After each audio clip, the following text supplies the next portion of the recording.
Selamat berjumpa kembali pada pembelajaran daring terbuka Universitas Indonesia dalam modul Sistem Informasi Kesehatan. Selamat menyimak tayangan pembelajaran berikut ini. Manfaat indikator berikutnya membantu ya dalam proses pengambilan keputusan ya. Kemudian juga bisa digunakan untuk memantau program ya, seandainya program itu masih berjalan ya. Jadi progresnya, perkembangannya itu bisa dilihat ya dari waktu ke waktu selama program itu berjalan dengan menggunakan atau membaca indikator yang dihasilkan untuk kebutuhan pemantauan tadi. Kemudian kalau di bagian akhir berarti bisa mengukur capaian tadi, target atau sasaran ya. Kalau kemudian juga bisa dilihat untuk melihat kecenderungan perubahannya, apakah meningkat, apakah menurun, apakah statis dan seterusnya ya, apakah dinamis ya dan seterusnya. Kemudian juga bisa kita gunakan sebagai variabel untuk menguji keberhasilan ya dari strategi misalnya intervensi program dan seterusnya. Kemudian juga bisa digunakan untuk menetapkan ya, memastikan bahkan memantapkan suatu program ya pembangunan dan sektor lainnya sekiranya dianggap itu sudah baik misalnya. Kemudian yang berikutnya adalah tentang kriteria. Karena pada umumnya suatu indikator itu seringkali digunakan pada kerangka kerja untuk monitoring dan evaluasi, maka perlu ada syarat ya, seperti apa indikator yang baik itu. Kita punya rule of thumb, biasanya disingkat dengan SMART itu ya, SMART. Ada banyak sebetulnya yang lain ya. Namun demikian kira-kira demikian ya yang dianggap indikator yang baik itu. Jadi yang pertama valid di sini ya. Nah, tentu harus karena tadi menggambarkan situasi di lapangan yang sesungguhnya, maka syarat ini menjadi mutlak ya. Kalau indikator sifatnya probabilistik ya atau kemungkinan, maka diupayakan nilai probabilitasnya biasnya itu minimum ya atau minimal, sehingga benar-benar mengukur apa yang sebenarnya ingin diukur ya. Kemudian reliable ya, hasil yang diperoleh ini ya dari indikator itu harus konsisten ya, meskipun diukur beberapa kali dengan instrumen atau pihak yang berbeda ya, berbeda. Jadi biasanya perbedaan antara validitas dan reliabilitas ini, kalau misalnya ilustrasinya seperti kalau kita ingin mengukur berat perhiasan misalnya emas gitu, maka seharusnya menggunakan timbangan khusus perhiasan atau timbangan emas. Kita tidak bisa menggunakan timbangan manusia misalkan begitu. Nah, penggunaan instrumen yang tidak sesuai akan menyebabkan ukuran menjadi tidak valid. Ya, jadi validitas itu salah satunya ditunjang karena menggunakan instrumen atau tools atau alat ukur yang sesuai dengan apa yang diukur misalnya.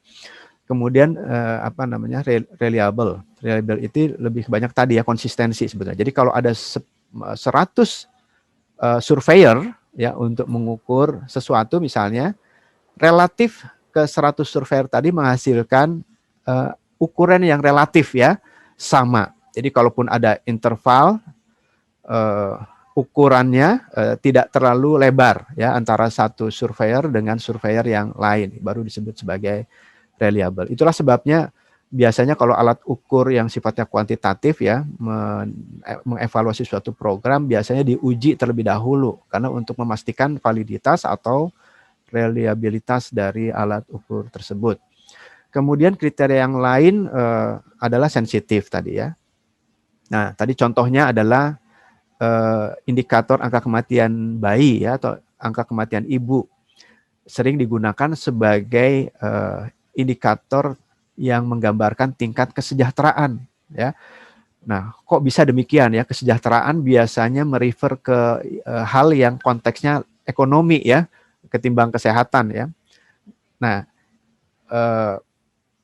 itu artinya di bidang sosial ya atau ekonomi itu ternyata bisa diukur dengan indikator tadi ya, indikator kematian ibu atau kematian bayi, karena dianggap sensitif dia terhadap perubahan sosial ekonomi yang ada di masyarakat ya, dianggap sensitif gitu. Jadi kalau terjadi kegoncangan lah di suatu bangsa ya, ada peperangan, ada bencana alam yang menyebabkan sebagian besar populasinya terdampak, maka dua kelompok tadilah yang biasanya lebih peka ya, lebih sensitif untuk mengalami dampaknya, mengalami efeknya ya di dalam. Nah, itu menjadi indikasi tadi ada singgungan ya antara sektor kesehatan dengan sektor sosial dan ekonomi.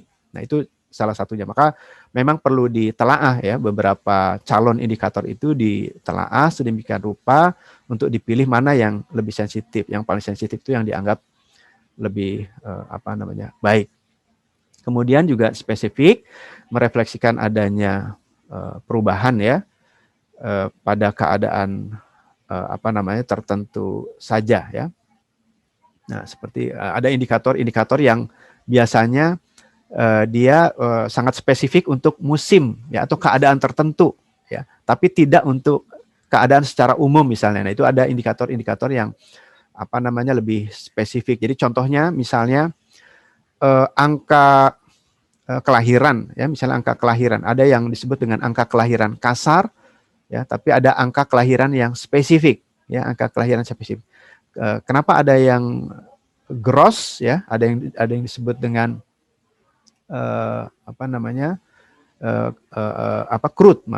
crude birth rate ya, jadi angka kelahiran kasar, tapi ada yang spesifik dia ya. Karena dalam angka kelahiran kasar itu pembandingnya adalah seluruh penduduk ya, mulai dari penduduk usia 0 sampai usia maksimum yang lansia itu. Nah, padahal kita tahu fertilitas terjadi pada usia tertentu kan ya. Nah, tapi itu usia 0 tahun sampai usia yang paling lansia itu dimasukkan ke dalam perhitungan. Maka dia menjadi tidak spesifik ya, tapi ada yang spesifik menurut umur. Misalnya hanya memasukkan penduduk pada usia reproduksi saja ya, antara 15 sampai 49 tahun misalnya.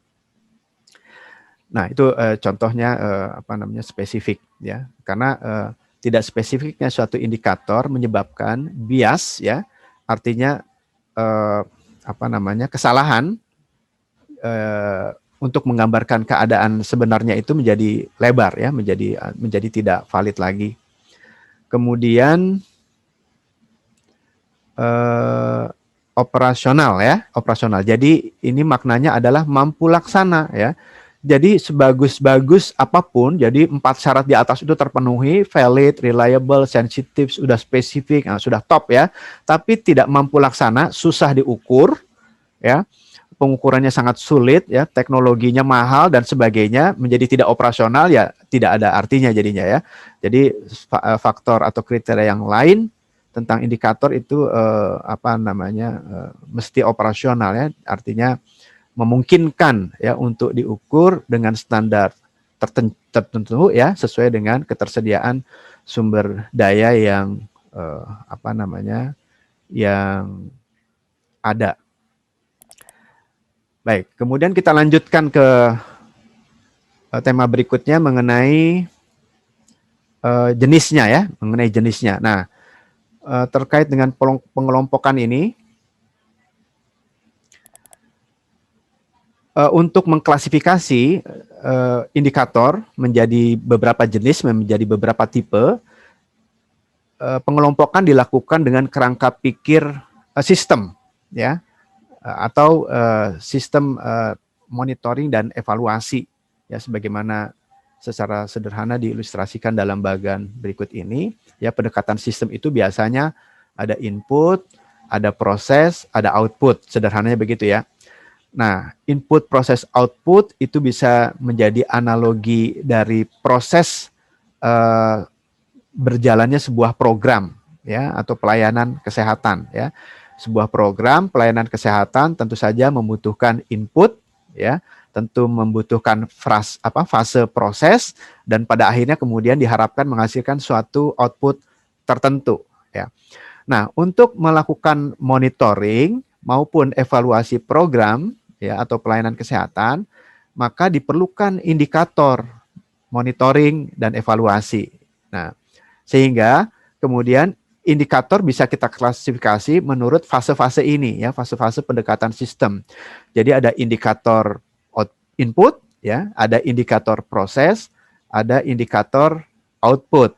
Nah, jadi secara sederhana bagaimana sebuah indikator itu diklasifikasi atau apa saja jenis-jenis indikator itu bisa dilakukan dengan pendekatan ini, dengan kerangka berpikir ini ya. Jadi ada indikator input, ada indikator proses, ada indikator output. Ini secara sederhana ya, secara secara umum. Demikian tayangan pembelajaran kali ini. Semoga bermanfaat. Sampai berjumpa pada pembelajaran berikutnya.